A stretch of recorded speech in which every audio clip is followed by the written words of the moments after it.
Little backstory, my aunt has always had a greedy streak ever since I was a kid. She is the type of person that will yell at a store employee because something that was advertised isn't in stock or not at that particular store or not on sale and has been banned from entering multiple stores. When my grandmother was on her deathbed, my aunt had talked her way into getting my grandmother to sign her on as an executor of the will and ended up taking everything and anything that had the most value. Fast forward.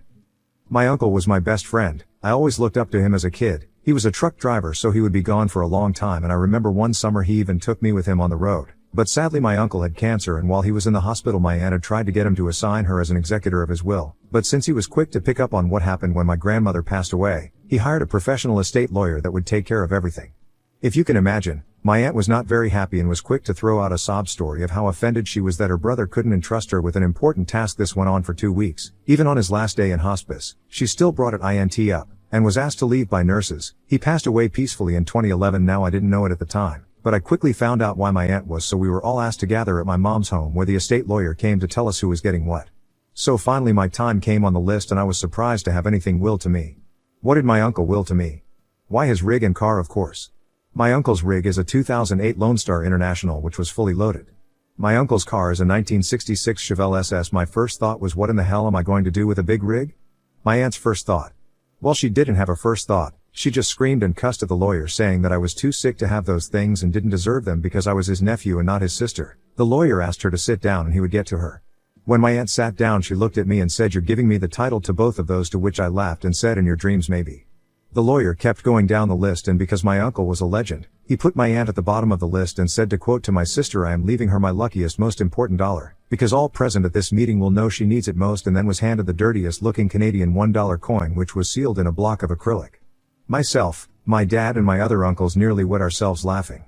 My aunt, however, didn't find it that funny and instead went into another tirade on how this was unfair and saying she didn't have anything to hold on that was his. The day passed and then the nightmare began. My aunt would call over and over asking about the truck, wanting to buy the car, if I was going to sell the truck, if I was going to sell the car, all to which I said no. Things got worse when my aunt started saying that she wanted her car and she had someone that wanted to buy our truck. At this point I got extremely irritated and said, "It's not your car, it's my car, and my car is staying with me, and it's not our truck, it's my truck, and no one is buying it." A week later I woke up and heard something, so I went to investigate, and there was a tow truck in the driveway. I quickly told the tow truck driver, who was a friend of my aunt, that if he so much as put a hand on that Chevelle I would have him arrested for trespassing and grand theft, and then proceeded to call the police. Cops showed up and I told the police officer my side of the story. Then he went to my aunt and the conversation went like this. "Cop, ma'am, can you tell me, is this your car?" Aunt, "Yes it is. He just won't give it to me." Cop, "Ma'am, do you have the title of the vehicle?" Aunt, "No, I do not. He won't give that to me."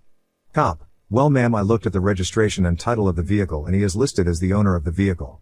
That vehicle is legally not yours and having it towed could land you and your friend prison time for auto theft." Aunt, "Well, I think I am the one who should get the car because he can't even take care of himself."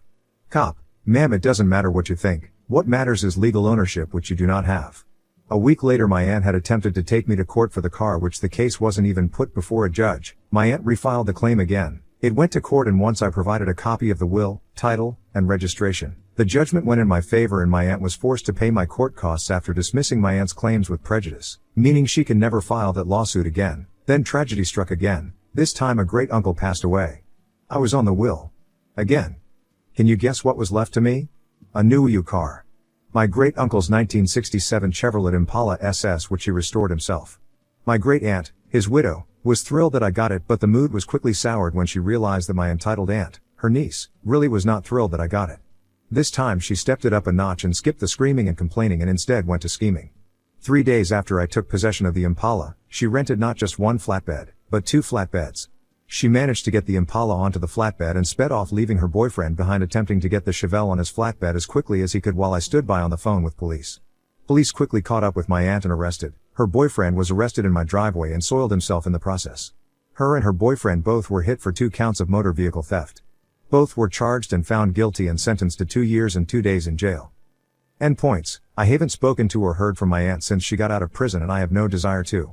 Before she was released from jail I filed a restraining order against her and it has stood since then, but the last I heard, she is still screaming at store employees, complaining about money and asking about me and the vehicles. I still am the owner of all 3 vehicles, the Chevelle, the Impala and the Lone Star International, and don't plan on selling any of them. I repair and build computers for a living, but more and more I have been getting into auto repair as a hobby. As I do live in Canada, I do not drive the Impala or Chevelle during winter months, but every year I always take my great aunt, who is now 96 years old, to A&W to get a burger, onion rings and an ice-cold root beer in the Impala, which is something my great uncle did for her since he got the Impala in 1970. A very good friend of my uncle's, whom now owns a business, actually rents the Lone Star International from me. He promised me that he would not get a single scratch or spot of rust on any single part of it, and to this day that Lone Star looks factory new and has been all over the world. The guy that rents the truck even continued doing a little tradition my uncle did, which was to get a decal on the truck of the state/Provence/territory flag of F to the places the truck has visited. It currently has 31 state decals and 3 province decals on it. My great aunt isn't in great health, and she has told me that she put me in her will so that I will get her cars, which are 2 of my great uncle's first cars, originally left to her in the will, which are a 1958 Chevrolet Impala and 1957 Plymouth Belvedere Fury, which is my favorite car. I saw the movie Christine when I was 6 years old in 1996. Ever since I love the car, because she knows that I will take care of it and park it right beside the 67 Impala SS. I can already imagine the fallout that I'm going to get for that, so there may even be another post, though I really do hope there is not. Thank you for reading, and I hope you have a great day/evening. Update 1. EA equals entitled Aunt GA equals great aunt. So I'm not really sure how this is actually done or if I'm doing this right. I looked everywhere and information is kind of limited, so we'll just jump to it. Quite a few things have changed. So to start, GA is doing much better medically and she is looking forward to her 97th birthday. I was actually inspired to make this update because I just recently took her for our usual A&W trip, which she loved. Her mind was also blown that now A&W sells frozen root beer, which had me laughing for about 15 minutes straight because she couldn't understand why someone would want a block of root beer. I had to order one and show her that it's like a icy or a Slurpee from 7-Eleven. Turns out before he passed away, my great uncle was working on restoring his 1958 Nash Metro, which I think is moderately terrifying because if you crash, that steering column is going to go right through you and you are going to go through whatever car you crash into, since that thing is a little tank. GA really doesn't want to hear about the Fury or the Nash anymore, so she gave me the title to the Fury. My cousin really wanted the Nash, which my aunt obliged him, and am not even disappointed because I think that thing is ugly as sin. EA found out about it and threw a fit, was on her way to my house, but without me even knowing this took place, I was surprised to find out that my mom had actually called police and police had called her, EA, to tell her that if she set foot on my property then that would violate the protection order and she would be charged, and so she had best stop the car, turn around and head home. Well, she couldn't get the Plymouth Fury, but by golly she was going to try to get that Nash Metro. My cousin had called me and told me that she actually went to his house, under the pretense of a pleasant visit, and said that the visit went nicely for maybe an hour, and then suddenly the golem switch was flipped and she started listing off reasons as to why he needs to give her the Nash, such as, when she was little she would ride in the Nash, she deserved it, LOL, he wouldn't take care of it, also LOL because he has a 66 Pontiac GTO that I have been trying to buy off of him for 7 years, it would be much safer at her place, despite the fact that he lives about 20 miles from where I live in the middle of nowhere. All of these did not faze my cousin, and instead he told her to get out of his house after citing the reason of how it was kinda his dad's car? He had to deal with her pestering him for around 7 months, and then he finally just blocked any form of contact with her. She hasn't tried anything since. GA then went on to sell the farm, which upset EA even more because that's one more thing she can't have, and it is even in the will that my cousin and I retain the vehicles at all times, and now my cousin gets the house in town, which was changed from EA to my cousin, and so the dust is settled now and things are all good. Now some pretty good things have come out of this. So number 1 is when I found out that my mom was the one that called the police on my aunt. That led me to talk to my mom for the first time in 5 or 6 years, and now we are on speaking terms. I also have a much better relationship with my cousin since we were never really that close to each other to begin with, and he was blown away at the fact that I have a full-on machine shop on my property, so on weekends we will be in the shop talking, and he has been helping me with my project.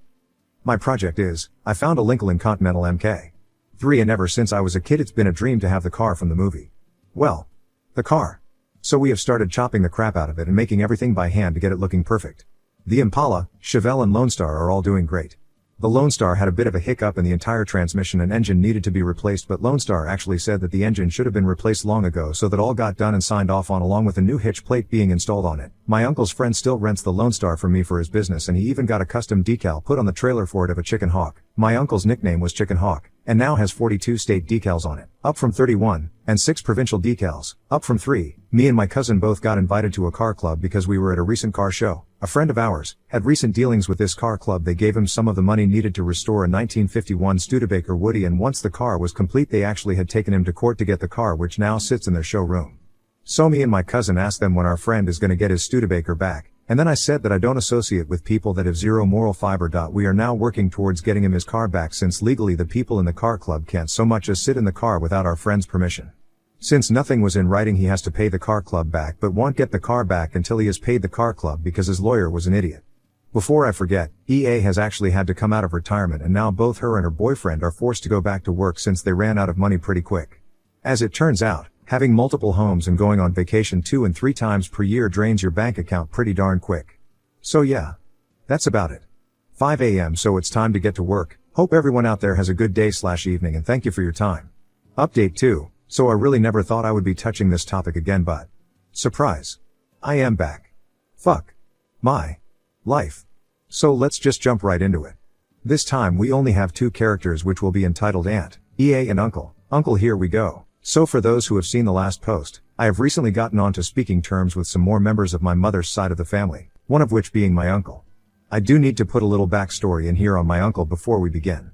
So my uncle was paying EA for a house she owned. They have a written agreement which is almost like a rent-to-own agreement, so my uncle has been paying EA an inflated sum of money for 3 years in total, of which when that sum hit $64,000 that was it. The house was then given to my uncle. I will say it again. This is in writing now. A few years ago my uncle got into a car accident which was by no means his fault. He was actually hit by a bus driver who was intoxicated at the time, and because of that he got a very large settlement. Because of that accident my uncle broke both of his legs, so he gave EA his bank card and she was using that to do things such as pay his bills and get groceries for him. Now here is where the problems begin. EA and my uncle got into an argument. She kicked him out of the house and refuses to refund him the money he gave her. I also looked at the numbers for the settlement my uncle got. Out of $977,000 by my count, only 125 ISH, 000 was actually spent on him. So by my count my aunt has stolen a little over $1 million from my uncle, adding on the money given for the house which was never returned.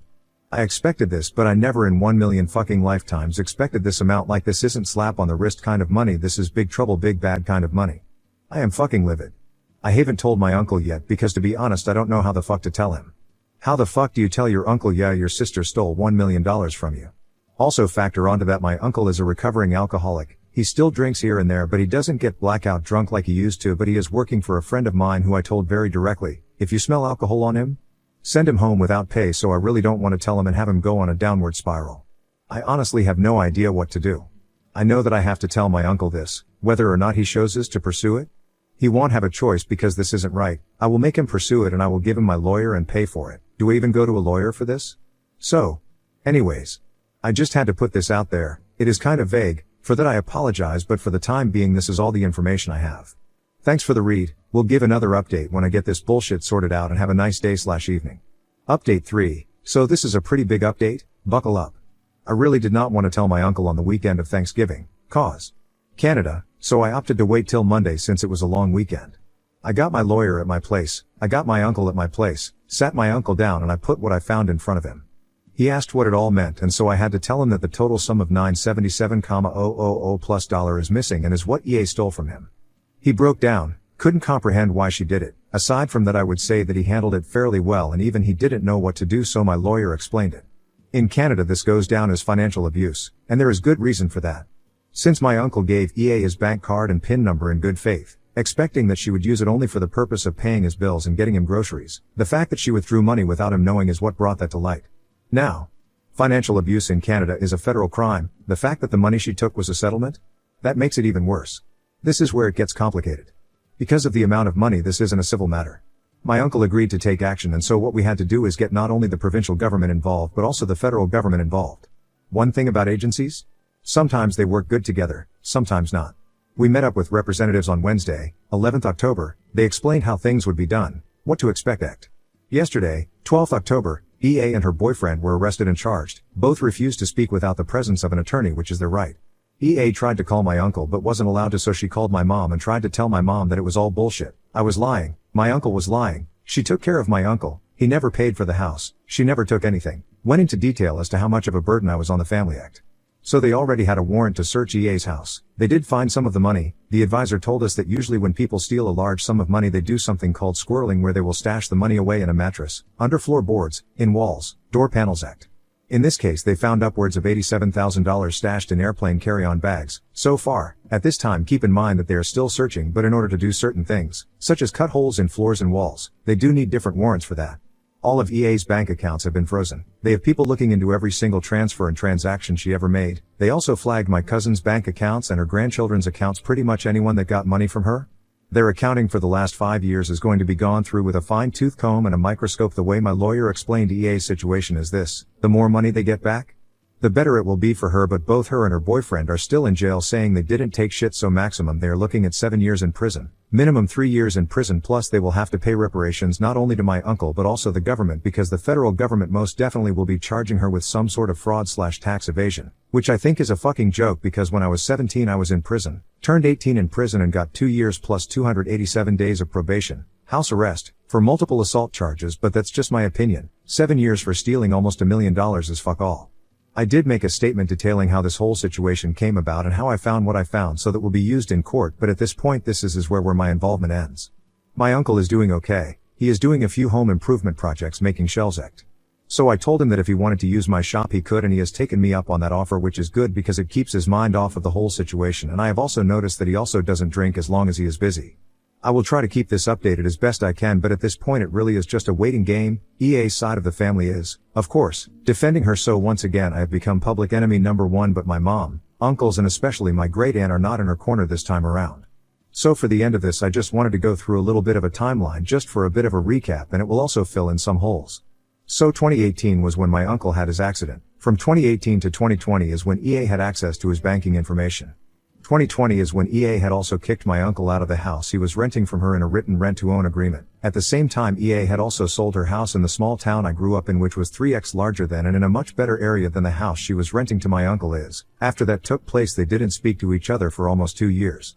Fast forward to 2023. My uncle wanted me to go over his funds just to get a head start and see if he could get any more money on his 2023 tax return, which is when I found out that around $825,000 was missing out of the settlement he got and around $100,000 was accounted for, which now leads us here. My final thoughts on the situation. I honestly do think that EA did plan this from start to finish, from selling her house to kicking my uncle out simply because she just wanted to take more, and that was the only way she saw where she could take more, and that left my uncle damn near homeless. Do I wish it happened this way? No, I don't, but I also think at the same time this needed to happen. Hopefully now EA will actually begin to understand what kind of harm materialism brings you all because of the fabricated perception of status it brings some people. Thank you for taking the time to read. Have a good day/evening.